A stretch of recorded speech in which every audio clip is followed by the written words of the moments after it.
Armu ja rahu, kallis kogudus. Täna siis tahan rääkida sellisel teemal nagu uskmatus ja enne siis seda palvetame, et Jumal juhiks neid jutuajamisi, et kõik, mis on õige, tuleks meile südamesse ja kõik, mis ei pea sinna tulema, see läheks ühest kõrvast sisse ja teisest välja. Ja nüüd siis tänase teema juurde. Uskmatus on patt. John Scott, kes on nüüd küll juba taevasse läinud 2011. aastal, on ülemaailmselt tuntud kui jutlustaja, evangelist, autor ja teoloog. Tema kirjutas uskmatuse kohta järgmist. Uskmatus ei ole õnnetus, mida tuleb haletseda. See on patt, mis tuleb hukka mõista. Selle patusus seisneb selles, et see on vastuolus ainsa tõelise Jumala sõnaga ja omistab seega talle valet. Tsitaadi lõpp. Kasutasin ka täna mitme usumehe mõtteid, näiteks George Epps, James Rodford, Mike Tracy.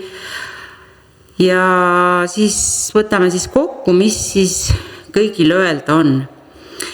Esiteks muidugi, mida ütleb pühakiri uskmatuse kohta.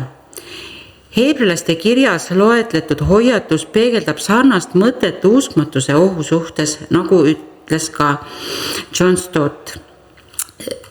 See algab triivimisest ehk hooletusse jätmisest ja lõpeb kahtlemisega ehk uskmatusega. Loeme piiblist Heebrealaste 3, 7-12 salm. Seepärast on nõnda, nagu püha vaim ütleb, täna, kui teie tema häält kuulete, ärge tehke oma südant kõvaks nagu nurina ajal, kiusatuse päeval kõrbes, kui teie esiisad kiusasid mind proovile pannes, kuigi nad olid minu tegusid näinud 40 aastat. Seepärast tõusis mu viha selle sugupõlve vastu ja ma ütlesin, nad aina eksivad oma südames, aga minu teid nad ei ole ära tundnud.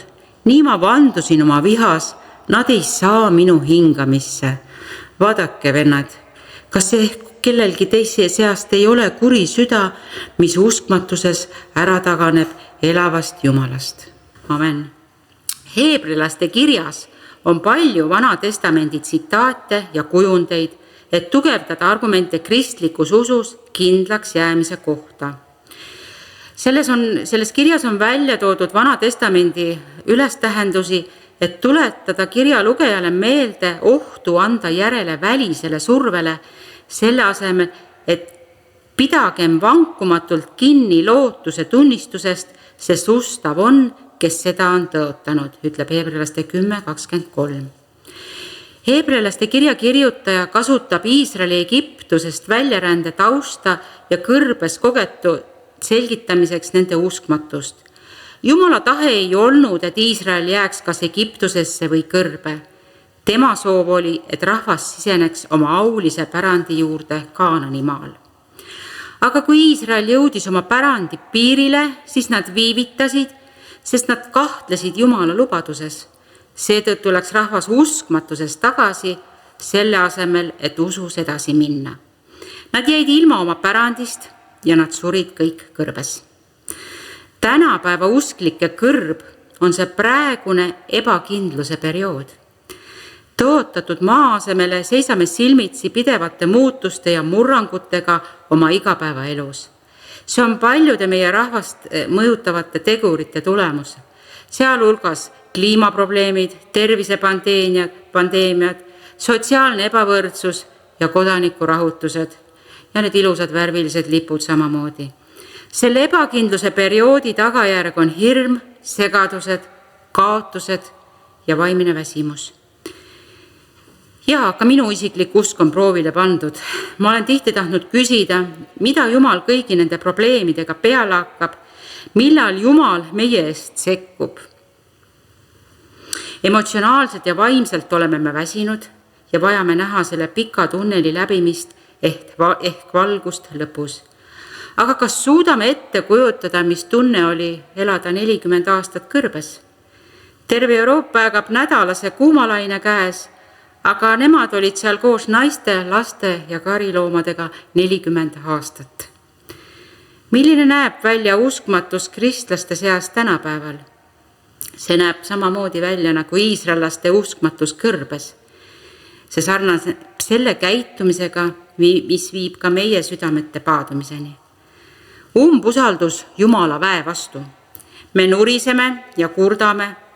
Kuigi me soovime, et meie elu oleks probleemivaba, siis pole see reaalne. Reaalsus on see, et me elame langenud maailmas. 1. Johannese 2:17 ütleb, ja maailm kaob ja tema himu. Paraku sellises maailmas tuleb katsumusi ja viletsusi.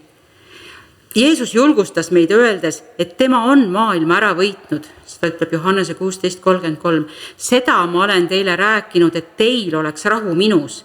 Maailmas ahistatakse teid, aga olge julged, mina olen maailma ära võitnud.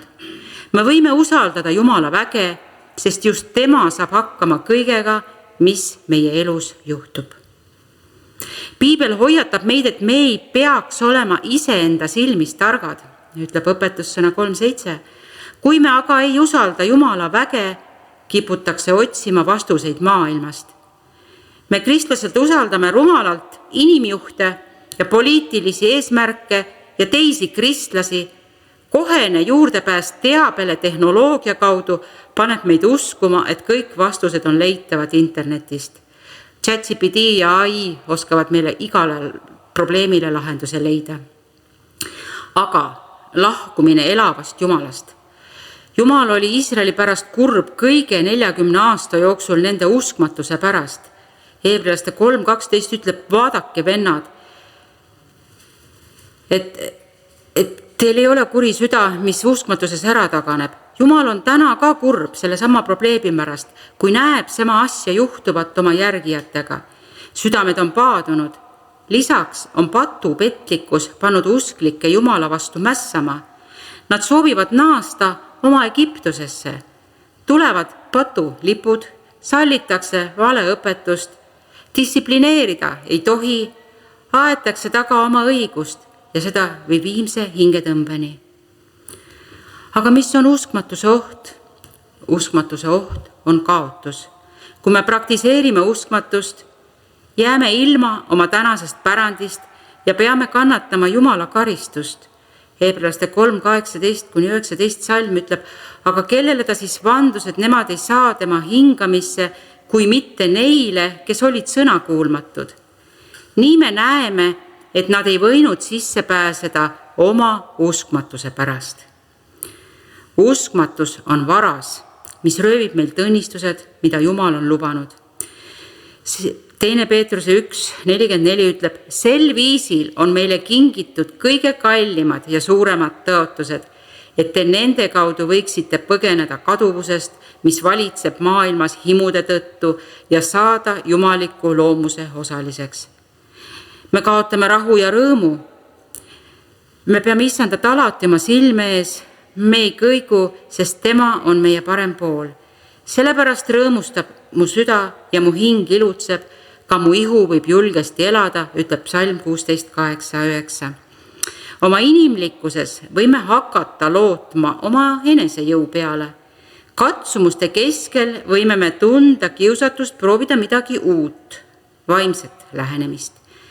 Küsimus, mida peame endalt küsima on, kes või mis võiks olla parem kui Jeesus? Heebrealaste kirja autor esitas parima argumendi, miks valida Jeesus judaismi juurde naasmise asemel. Ja kui vaatame ringi ja vaatame probleeme, millega silmitsi seisame, on ka meie parim valik ikkagi Jeesus.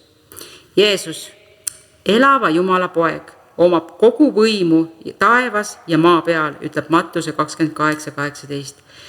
Jeesus on kõike teadja, ta teab kõike, ütleb 1. Johannese 3:20. Ta on kõikvõimas, piiramatu võimu ja autoriteediga. Jeesus on kõikjal olev, igal pool ja igal ajal. Kas ma ainult ligidal olen, Jumal, ütleb Issand, aga kaugemal ei olegi Jumal. Kas saab keegi ennast peita peidupaikadesse, ilma et mina teda näeksin, ütleb Issand. Kas see pole mina, kes täidab taeva ja maa, ütleb Issand. See on Jeremiia 23. Aga siis kuidas seda uskmatust defineerida? Uskmatus on kuri. Uskmatus on kade. Uskmatus on sõnakuulmatus. Uskmatus takistab sisenemist Jumala rahusse. Uskmatus takistab ligipääsu töödele, mille Jumal teie jaoks enne maailma rajamist teile valmistanud on. Me peame olema ustavad Jumalale, et siseneda Jumala hingamisse. Ja mina usun Jumalat. Ja Jumal ei ole inimene, Jumal ei valeta. Ja me oleme õppinud Piiblist, et inimene ei ela üksnes leivast, vaid igast sõnast, mis lähtub Issanda suust. Ja pea meeles, et Issand, sinu Jumal on sind juhtinud kõik need 40 aastat kõrbes, et sind alandada ja sind proovile panna, et teada saada, mis on su südames, kas sa pead tema käske või mitte. Ja ta alandas sind ja lasi sul nälgida ning toitis sind mannaga, mida sa ei tundnud ega ei tundnud su isad, et ta annaks sulle teada, et inimene ei ela üksnes leivast, vaid inimene elab igaühest sõnast, mis lähtub Issanda suust. Seda ütleb Jumal 5. Moosese 8:2-3. Ja nüüd, õed ja vennad, pean ka mina tunnistama, et olles palvetanud Issand ees, ta näitas mulle, et ka mina olen lasknud endal kahtlusel ja uskmatusel tekkida ja ma ei teadnudki, et ma seda tegin. Kõik need olukorrad, mis minuga viimasel aastal on juhtunud, olles viibinud ja sallides kadedaid, manipuleerivaid inimesi, kellega suhtlemine oli minu jaoks väga oluline ja märkasin, et kaotasin usu õnnistustesse, sest minu õnnistused tegid neid veelgi kadedamaks ja ebakindlamaks, mis mõjutas seda, kuidas nad mind kohtlesid. Mu kohta öeldi alatasa, et teen teistele ülekohut oma jagatud sõnaga. Vaenlane on mind rünnanud rünnaku järel ja sageli olen tundnud, et tunnen ainult valu. Olen valanud ja valanud välja, kuid sageli olen tundnud, et peale Jumala pole kedagi, kes minu eest hoolitseks. Olen võidelnud stressi ja depressiooniga. Olen võidelnud lootusetusega. Olen võidelnud mitmel moel. Aga ma usun endiselt Jumalat oma mõtetes ja valikutes, teades, et Jumal ei vea mind alt, sest ma tunnen teda nii hästi ja olen liiga kaugele jõudnud, et tagasi vaadata. Ma saan tunnistada teile, et käies paar nädalat tagasi Milton Alvarezi juures raputasid tema öeldud sõnad mind väga.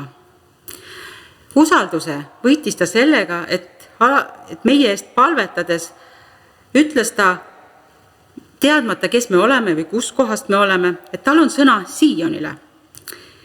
Ja see, mis ta mulle eraldi ütles, et siin on tahetud panna piiksuma kui hiirekest, aga Jumal tahab, et sa oleksid lõvi ja su seest tuleks lõvimöire. Parafraseerides, sa ei pea mõtlema selle üle, kas see su sõna meeldib või saab keegi pihta, sa pead rääkima sellest, mida Jumal sulle annab rääkida. Ja mõtiskledes, just sõna mõttes mõtiskledes, mitte mediteerides, see sõna mulle absoluutselt ei meeldi. Aga kui paljud usklikud on seda kasutama hakanud ja ma täitsa kohe seest midagi ärritub. Nii et mina mõtisklesin. Ja teine tarkus, mis ta siis andiski Jumal teada, et selle lõvilikkuse puudumine minu usus on tegelikult kahtluse ja uskmatuse seeme, mille ma nende rünnakutega sisse lasin ja mis kasvama tahtis hakata. Teine tarkus oli see, mida Milton Alvarez meile ütles, et meie ümber oli ja võib-olla tuleb ka tulevikus veel inimesi, kes väidavad, et nad on sõbrad ja teevad ka vastavalt ilusaid nägusid, aga nad pole seda. Nad on hundid. Nad kaovad teie hulgast ja te saate aru, et nad polnud teie hulgast. Ja see oli Issand, kes mind kahtlustes ja uskmatuses süüdistas, sest kui ma kuulsin ja nägin seda, mida ta mulle näitas, siis ma kahetsesin uskmatust ja argust kohe. Julgus kasvas, depressioonist sain võitu ja mis asemele tuli? Loomulikult Jumala poolt rahu ja rõõm ja lootuse tulvaga. Ja saan ka teistelt küsida, kas valite ikka veel suurtes asjades Jumalale kuuletumise ja uskumise, aga väikestes asjades olete kaotanud lootuse? Kas te olete kaotanud usu, et Jumal tuleb teie ellu imelise väega? Kas olete kaotanud võime uskuda suurelt, hoolimata sellest, mida teised sinu õnnistustest ja läbimurretest arvavad? Kui jah, siis te võite palvetada ühte väikest lihtsat palvet, mille Jumal meile andis, et kahetseda kahtluse ja uskmatust. Kes tahab, palvetab kaasa, aga ma loen selle palve ette. Kallis taevane Isa, ma tulen sinu juurde Jeesuse nimel. Taevane Isa, sa oled hea ja sinu heldus kestab igavesti. Ma tänan sind, ma ülistan sind sinu ustavuse ja armastava lahkuse eest minu vastu.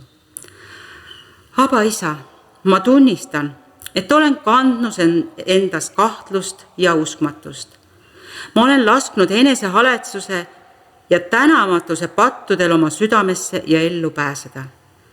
Ma ei ole suutnud sinu ustavusest toituda ja olen selle asemel arendanud mõttemustrit, kus meenutan kõiki halbu asju, mis minuga on juhtunud ja mõtelnud, miks sa lasid neil juhtuda. Isa, ma tunnistan, et oma südames sisimas olen hakanud tundma, et võib-olla sa ei hooli minust eriti, kuna sa lased neil asjadel juhtuda. Ma pole uskunud sinu sõna, et sa pöörad kõik asjad minu heaks. Ma olen tahtmatult põlanud paljusid sinu õnnistusi, sest olen mõelnud, et need asjad pole piisavalt minu jaoks.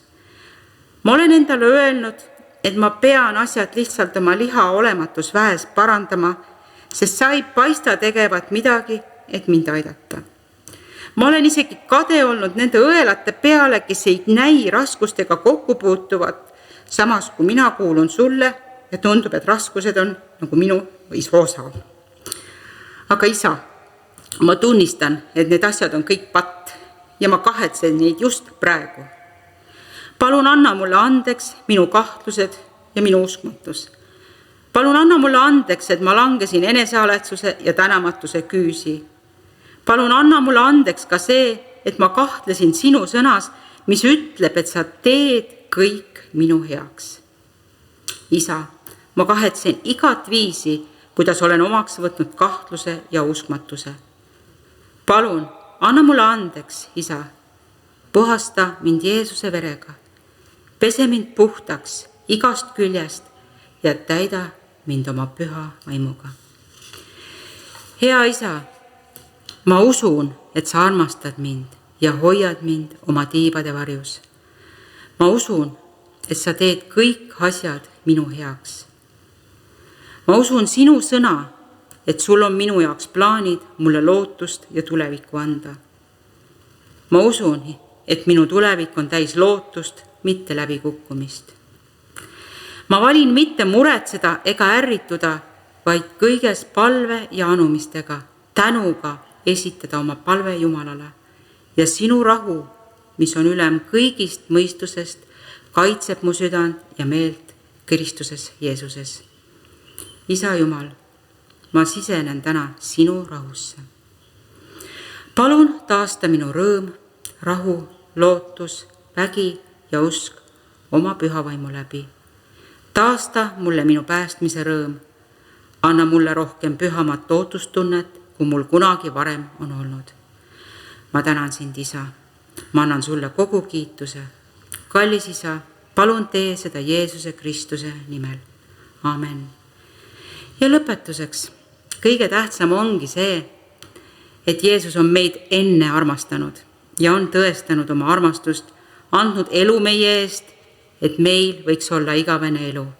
Tema on õige ja õiglane. Jeesus on kõik ja palju enamat.